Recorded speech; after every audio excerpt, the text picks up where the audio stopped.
안녕하십니까. 이것이 신앙고백이다. 시리즈 7권 중 두 번째 책 돌토레이터 법규 1장 2항 두 번째 시간입니다. 1장의 내용이 하나님의 선택과 유기 또는 부재로서는 대체적으로 무조건의 선택 이렇게 이제 불려지죠. 그런데 오늘 우리가 보는 2항의 제목은 하나님의 사랑 명시. 지난 시간에 이어서 두 번째.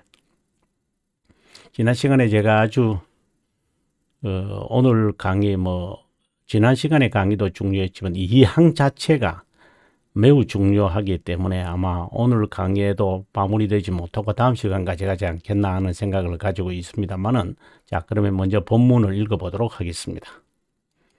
예, 본문의 내용입니다. 하나님의 사랑의 명시라고 되어 있습니다. 하지만 하나님의 사랑은 이렇게 명시되었는데 세상에 하나님의 독생자를 보냈고 그분을 믿는 자마다 파멸하지 않고 영생을 갖게 된다는 것이다.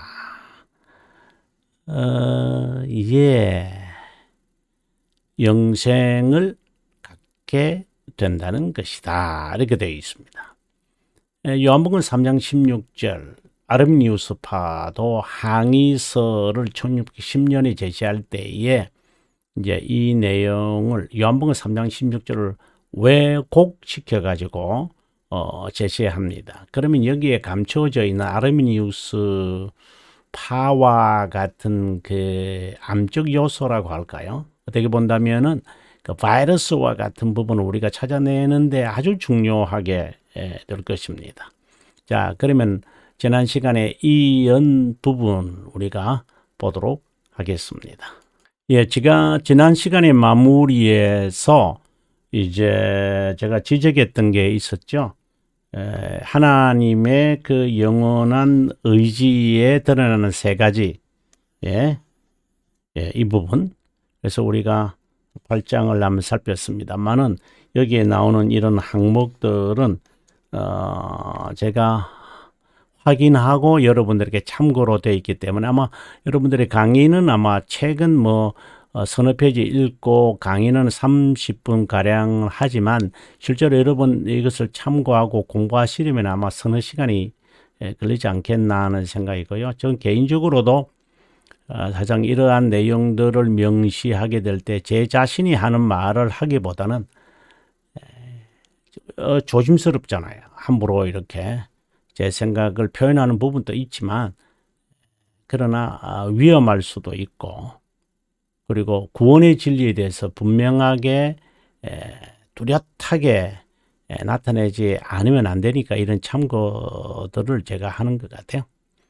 자, 그러면 그리스도를부터 한번 시작하겠습니다. 그리스도를 시간 속에 보내는 것은 정말 이런 부분들, 영원에서 계획된 또는 작정된 하나님의 자비함을 명시하는 것이다. 오늘 그 2항의 제목이죠.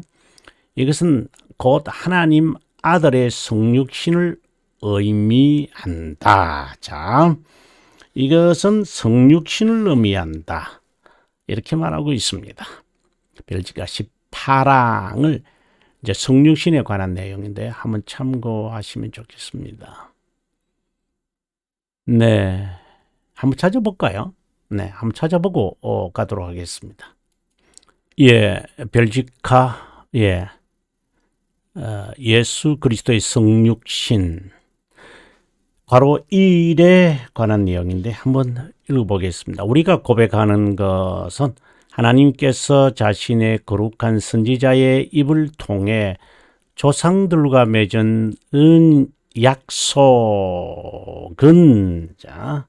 조상들과 맺은 약속은 정한 시간에 태어난 유일하고 영원한 자신의 아들을 세상에 보냈을 때 성취되었다는 것이다. 세상에 보냈을 때 조상들에게 주신 그 약속은 세상에, 예. 그 약속은 뭐예요? 그렇죠? 네. 신앙의 선배들에게 이제 명시되어진 하나님의 영원한 아들을 세상에 보내셨을 성취되어진다. 영원한 하나님의 그 작정이 이제 시간 속에서 명시되어지는 내용을 지금 담고 있는 것이죠. 그럼 다시 본문으로 돌아오겠습니다. 예, 어떻게 보면은 둘째 언약이다. 우리가 대결의 문답 30문에서 우리 확인한 바 있었잖아요. 은혜 언약의 명시다. 예, 두 번째 언약, 그 첫째 언약은 뭐예요? 행위 언약인 거죠. 그건 타락 전에 있었던 거예요. 또 타락한 아담과 그의 후손을 위해 하나님께서 본래 자신 즉 자비함과 정의를 명시하셨다고 말한다. 자비함은 선택된 자에게, 정의는 유기된 자에게 명시된다. 벨지카 공부에서 매우 중요한 내용이죠. 1항과 함께 16항, 그리고 이어서 어떻게 간다 그랬어요? 16항은 바로 20항으로 가는 거죠. 이 자비함의 명시, 예, 정의의 명시, 그리고 심판에 있어서 33장 웨스트민스터 기준서에 보게 되어지면 제후의 심판에서 하나님의 자비함의 영광과 정의의 영광이 각각 다르게 나타나죠. 자비함의 영광은 선택된 자에게, 정의의 영광은 유기된 자에게 나타났다. 이렇게 이게 전체 하나 맥이에요, 여러분. 그래서 이 자비함의 언약이라는 단어도 나오고요. 그다음에 정의로운 심판이라는 단어가 나오고요. 이러한 것은 하나의 세트라고 해야 되는 건 모르겠는데 하나의 코드들이에요.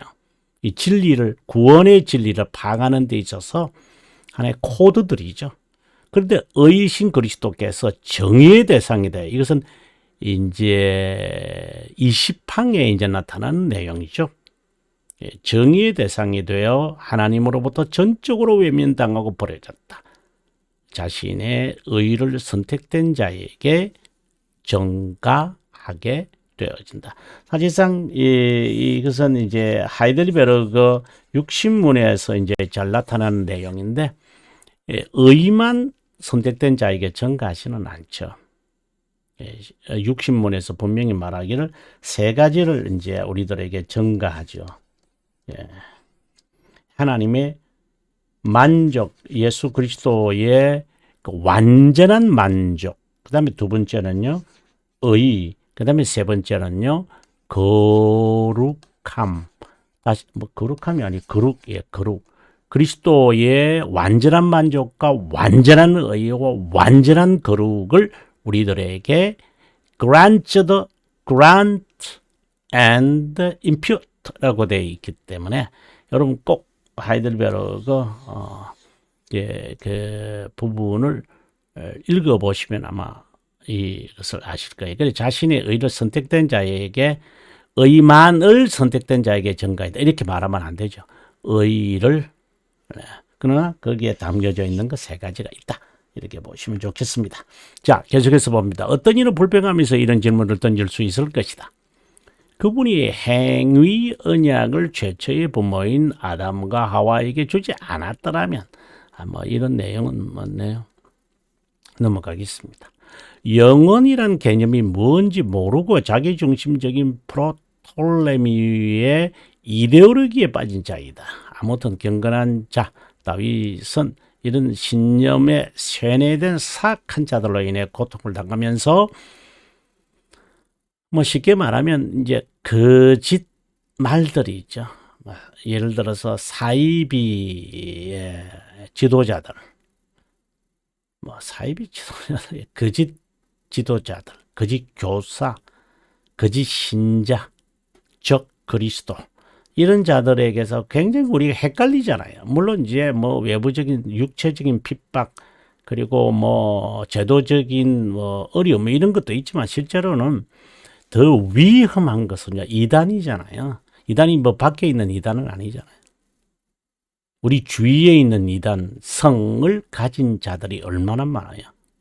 또 자기가 또 그렇게 속고 싶고, 그러니 저런 분도 저렇게 속나, 저렇게 넘어가나, 이러한 일들이 많이 있거든요. 이제 그런 데서 나도 흔들릴 때가 있거든요. 예, 그들은 그분의 고통으로 말미암아 공의로운 고통을 받는 경건한 자의 부르짖음이 성취되는 것을 직시할 것이다. 예. 자, 계속해서 보겠습니다. 이런 모든 구원의 진리가 영혼에 있다는 것을 창세 전, 이것은 이제 영혼이라는 말이죠.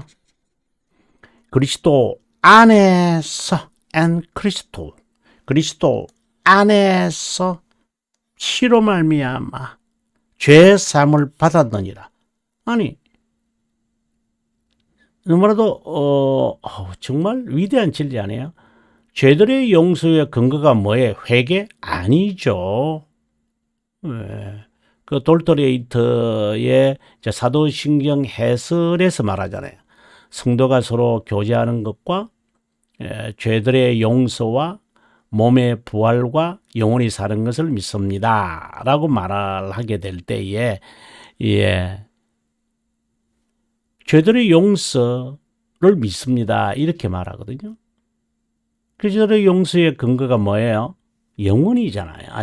영원한 하나님의 자비함이잖아요. 회개 아니거든요. 근데 수단이잖아요. 수단도 아니죠. 우리의 의무죠. 회개하는 것은요. 뭐 수단이라고도 말할 수도 있겠습니다만 그 뜻의 비밀을 우리에게 알려진 것이요. 그의 뜻의 결정에 따라, 이게 의지를 말하는 거죠.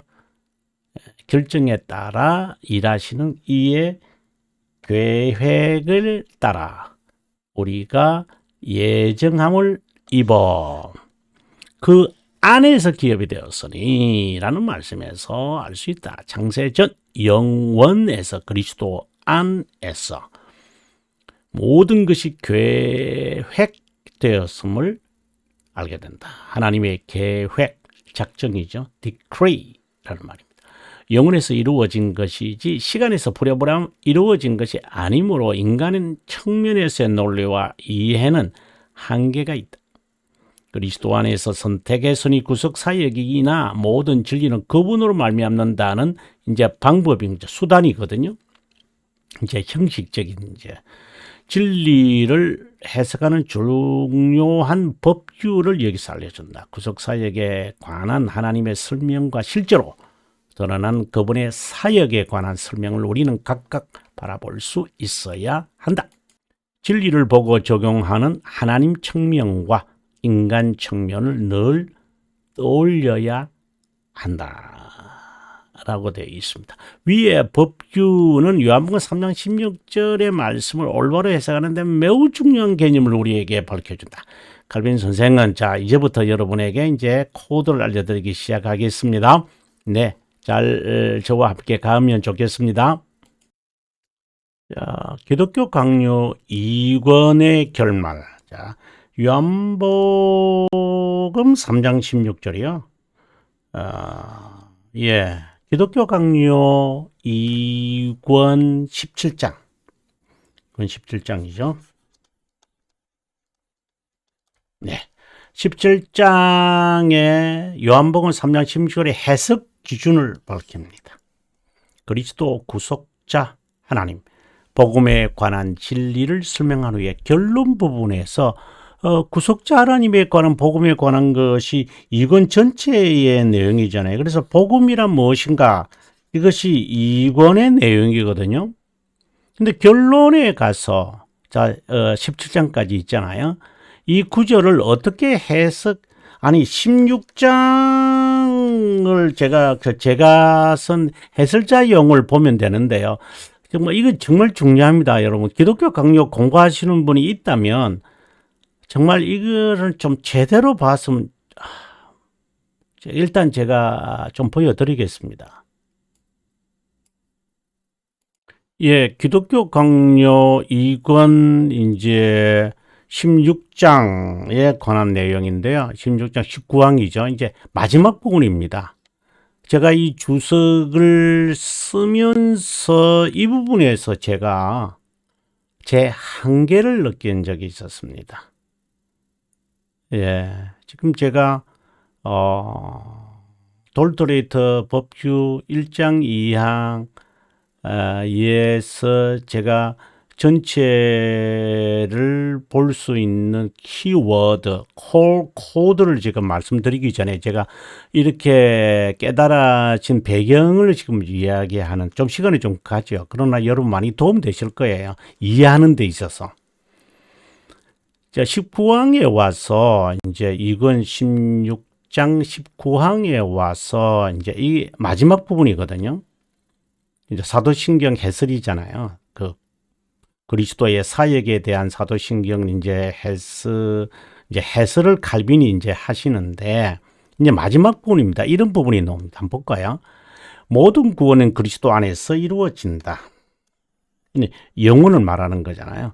아무리 사소한 부분이라도 그분에게서 이루어진다. 그분은 구원은 그분으로부터 오기에 그분의 이름에서 배워야 한다. 정말 이런 말들이 제가 주석을 쓰기 때문에 이런 하나하나의 문장들이 무엇을 의미하는지를 저는 파악해 가야 되거든요. 성령의 모든 은사를 구한다. 자, 이제부터 여러분 잘 보십시오. 성령의 모든 은사를 구한다면, 강함을 구한다면, 청결을 원한다면, 관대함을 원한다면, 구속을 구한다면, 정죄의 면제를 구한다면은, 만족을 구한다면, 예, 조금 나오는데요. 이런 내용들이 계속해서 뭐뭐 한다면. 자, 근데 그 답을 보시면요. 예를 들어서 성령의 모든 은사를 구합니까? 그분의 기름 부음에서 발견하십시오. 이 무슨 뜻입니까? 강함을 원하십니까? 그분이 주도권에서 발견됩니다. 이 무엇입니까, 여러분? 청결을 원합니까? 그분이 잉태에서 발견할 것입니다. 관대함을 원하십니까? 그분이 출생에서 발견해요. 여러분, 지금 많은 사람들이 기독교 강요로 강의하시는데요. 정말 저는 묻고 싶어요. 이건 16장 19항의 이 내용 여러분 아시겠습니까? 이게 결론입니다. 저는 여기에서 제 한계를 느꼈습니다. 주석을 써 내려가다가 이것에 대한 답을 내리지 못한다면, 이 무슨 의미인지를 밝히지 못한다면 복음이란 전체의 내용을 이제 하나의 결론을 내리는데 무슨 내가 글을 쓸 수 있을까?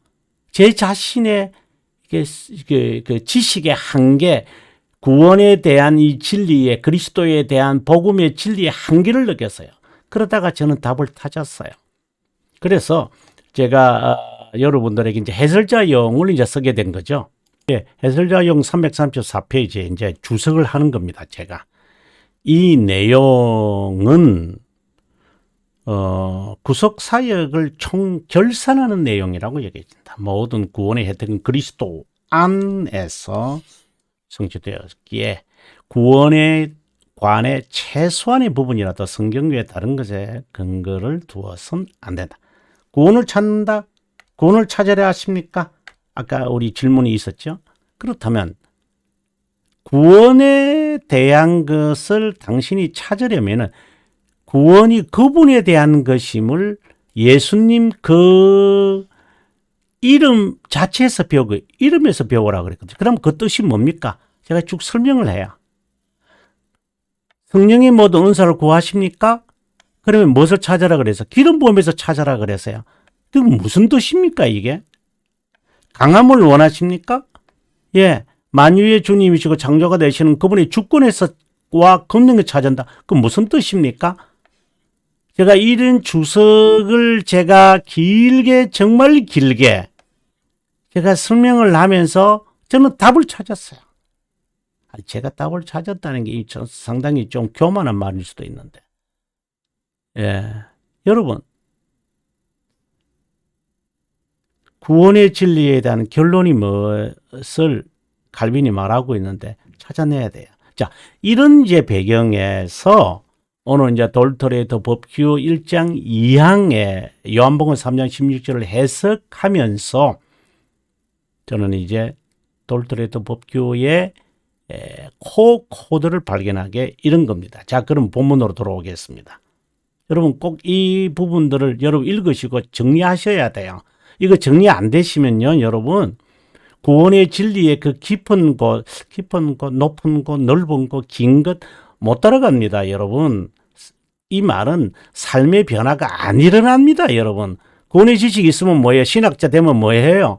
예, 목사가 되면 뭐예요? 책 많이 읽으면 뭐예요? 구원의 진리 제대로 알지도 못하면서 실천도 하지도 않는 사람들 수두룩하잖아요. 뭐 그렇다고 해서 저는 실천한다 이 말을 하려고 하지 않는다는 거 여러분 아시겠죠? 노력하는 자입니다. 인더러입니다. 저로. 예, 노력하는 자입니다. 그래서 이렇게 노력을 밟아가야 돼요. 자, 한번 보도록 하겠습니다. 본문입니다. 예, 우리 책, 예, 65페이지일 것 같아요. 예, 64페이지네요. 요한복음 3장 16절의 말씀을 올바로 해석하는데 매우 중요한 개념을 우리에게 밝힌다. 칼빈 선생은 자신의 글작, 예, 쭉 이야기했습니다. 자, 2권, 이제 16장에서 이제 밝히는데요. 이제, 우리가 한 건 읽었죠? 그 다음에 17장 2항에 와서 칼빈은 이런 말을 합니다. 하나님의 사랑을 주요한 원인, 기원으로 부여하고 있고, 기원, 원인, 그리스도를 믿는 믿음을 두 번째 원인 근인으로 말하고 있다. 여러분 이거 직접 우리가 한번 볼까요? 예, 연구자용이죠. 이건 17장 2항입니다. 예, 423페이지네요. 제 책요. 요한복음 3장 16절에서 하나님의 사랑을 주요한 원인. 저는 이것을 제1원인이다. 이렇게 저는 이제 표현을 하는 거죠. 원인이다. 하나님의 사랑의 중요한 원인. 그 다음에 그리스도를 믿는 믿음을 두 번째 원인이라고 한다. 제2원인. 제가 그대로 따라갑니다. 근인이다. 누군가 그리스도께서 유일한 형식적 원인 되심을 반대한다면 그는 그분의 에너지를 인용한 말씀보다 감소시키고 있다. 그분을 의존하는 이신칭의를 얻는다면 우리 구원의 근거는 그분 안에서 찾아야 한다. 자, 지금 여기서 우리가 지금 발견하는 것은 제1원인이 하나님의 사랑. 그죠? 하나님이 세상을 저는 사랑하사? 라는 말씀입니다. 그 다음에 제2원인은 뭘까요? 그분을 믿는 자마다, 그리스도를 믿는 자마다 라고 되어 있어요. 자, 계속해서 봅니다. 1원인, 2원인을 찾아냈습니다. 하나님을 향한 자신의 사랑을 막는 장애물을 제거하기 위해 하나님은 그리스도 안에서 이런 표현들. 여러분 정말 해설자용에서 답을 찾으셔야 돼요. 누그러뜨리다라는 단어는 매우 중요합니다. 형언할 수 없는 방법으로 하나님은 우리를 사랑하신 바로 그 시간에 그리스도 안에서 화해되실 때까지 우리에게는 적이셨습니다. 다음에 9절이 이것을 증명합니다.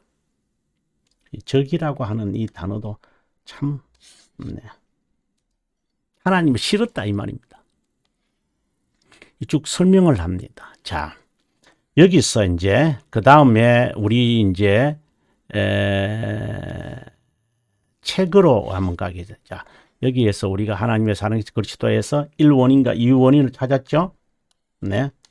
찾은 걸 여기 이제 그대로 여러분 이거서 사진을 찍는 그냥 제가 하는 말입니다. 사진을 찍은 것처럼 딱 이렇게 연상하시고요. 다시 본문으로 돌아오도록 하겠습니다. 예, 64페이지 본문으로 돌아왔네요. 하나님의 사랑을 주요한 원인 또는 기원으로 부여하고 있고 그리스도를 믿는 믿음을 두 번째 원인 또는 근인으로 말하고 있음을 볼 수 있다. 대부분 사람이 흔히 해석하는 것처럼 하나님 아버지가 타락한 세상을 너무나 사랑하기 때문에 그냥 내버려 둘 수 없어서 하나님의 아들에게 명령하여 인류의 죄를 담당하라고 했다면 터무니없는 예식이다. 하나님이 세상을 사랑하셨다는 것은 영원에서 세상을 향한 삼위일체 하나님의 사랑으로 구원의 제1원인이다. 그것이 시간 속에 드러나 하나님의 아들이 오시는 형식을 취했다. 우리는 이것을 구원의 제2원인이라고 부른다. 이뿐 아니라 1항을 지금 이제 언급을 하면서 자, 우리 1항이 되어 있는데 1항으로 우리가 한번 가서 또 보고 오도록 하겠습니다. 예, 윤구자용 422페이지입니다. 매우 중요합니다. 여러분 17장. 예, 이건 17장 1항을 지금 읽고 있는데요. 그리스도의 공로를 다룰 때 그분 안에 잘 보십시오, 여러분.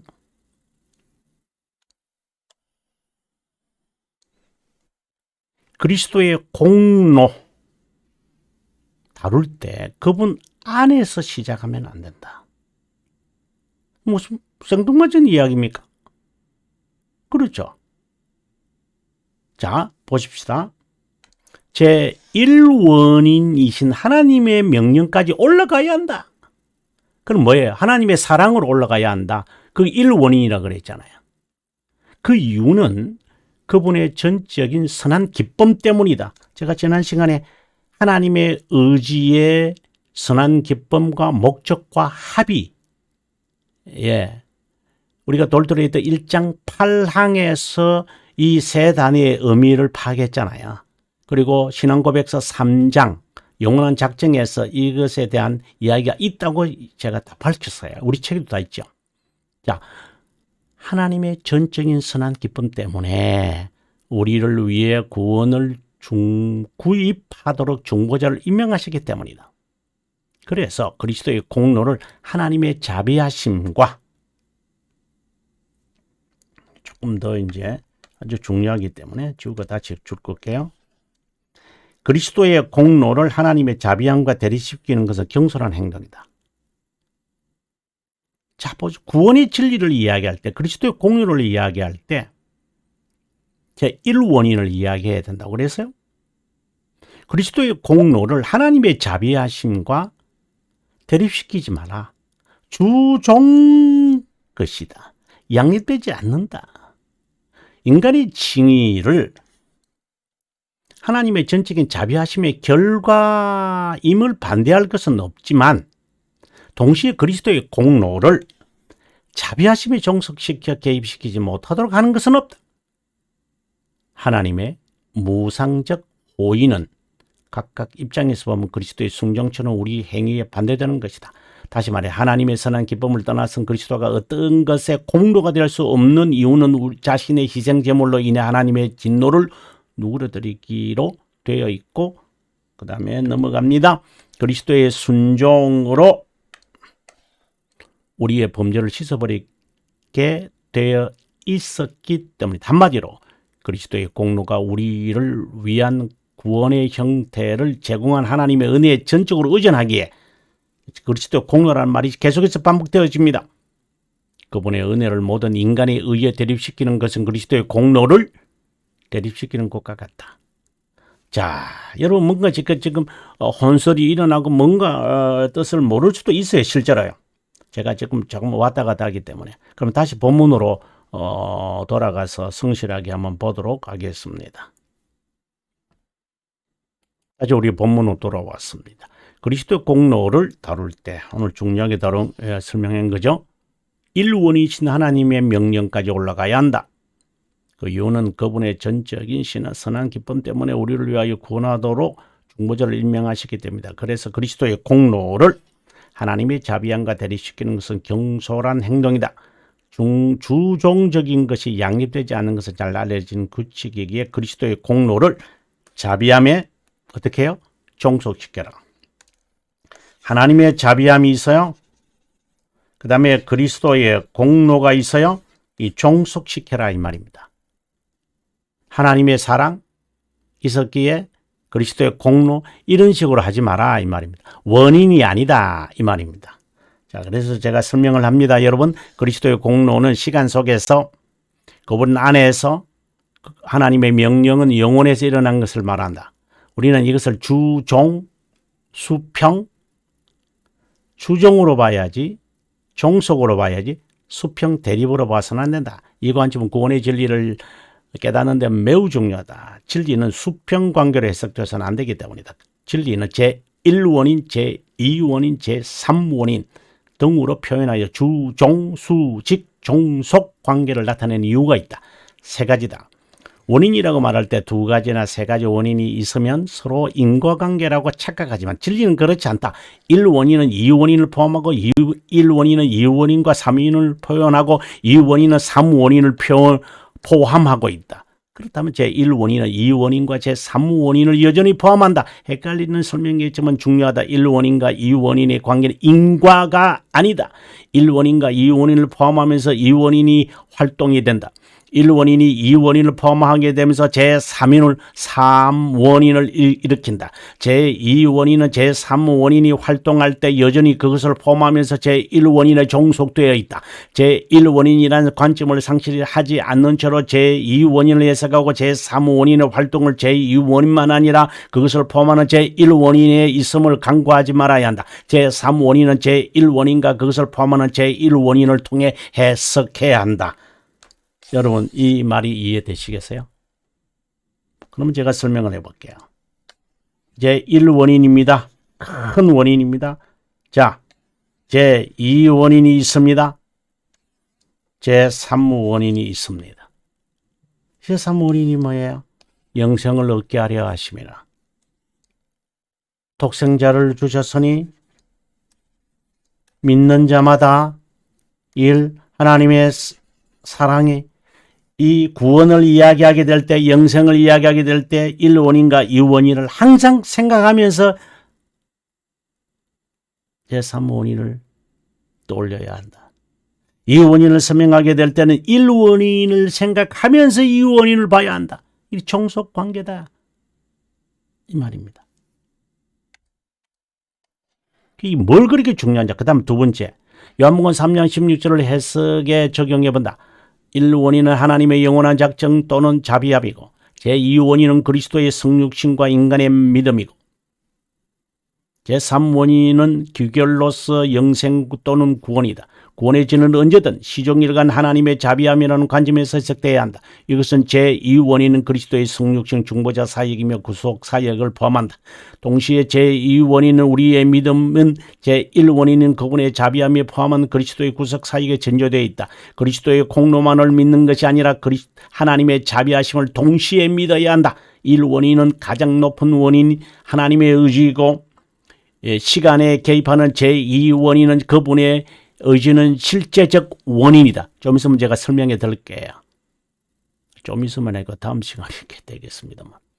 세 번째, 제1원인은 영원, 제2원인은 시간과 관련되어 있고 제1원인은 하나님의 측면, 제2원인은 인간 측면, 주종 관계라고 말할 때는 제1원인이 제2원인을 포함하고 통치할 뿐 아니라 제2원인이 제1원인에 따라서 따른다고 봐야 한다. 그러나 제1원인이 원인을 제공하고 제2원인이 그것에 따른 결과라고 말한다고 한다면 그것은 스콜라주의자고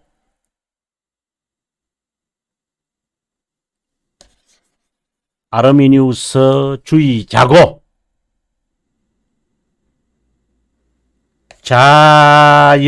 자연신학자고